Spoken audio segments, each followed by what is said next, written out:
కానీ ఈరోజు సమాజంలో ముఖ్యమంత్రిగా బాధ్యతలు చేపట్టిన తర్వాత తెలంగాణ సమాజాన్ని గమనించినప్పుడు యువకులు, చదువుకున్న వాళ్ళు, డాక్టర్లు, ఇంజనీర్లు కూడా వ్యసనాల వైపు బానిసలవుతున్నారు. ఒక పక్కన డ్రగ్స్, రెండవ పక్కన గంజాయి లాంటి మాదక ద్రవ్యాలను వినియోగిస్తున్నారు. ఇది మన సమాజానికి తీరని నష్టం. భవిష్యత్ తరాలు సర్వనాశనమయ్యే పరిస్థితులు దాపురిస్తున్నాయి.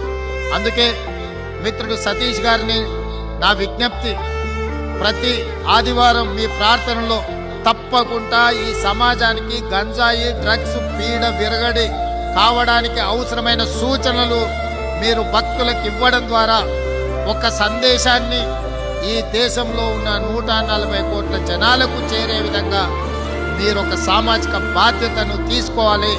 మీ జన్మదినం రోజు ఈ బాధ్యతను మీరు తీసుకుంటారని ముఖ్యమంత్రిగా నేను భావిస్తున్నా. రాష్ట్ర ముఖ్యమంత్రిగా నేను తీవ్రమైన ప్రయత్నం చేస్తున్నా. ఇలాంటి వ్యసనాలను, ఈ వ్యసనాలను ప్రోత్సహించే వాళ్ళను శిక్షించడానికి. అయినా అది సరిపోవడం లేదు. ఇక దైవం యొక్క ఆశీర్వాదమే కావాలి. దీన్ని నిర్మూలించాలన్నా, దీన్ని నిషేధించాలన్నా, దైవదూతగా భక్తులకిచ్చే సందేశంలో తప్పకుండా మీరు ఈ అంశాన్ని ప్రస్తావించాలి.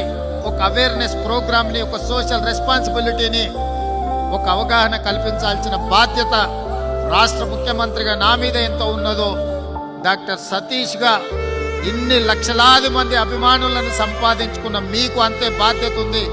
మీరు చెబితే ఈ లక్షలాది అభిమానులు కోట్లాది మందికి మీ సందేశాన్ని చేరవేస్తారు. మీరు ఆ బాధ్యత తీసుకోవాల్సిందిగా నేను సవినయంగా మీకు విజ్ఞప్తి చేస్తున్నా.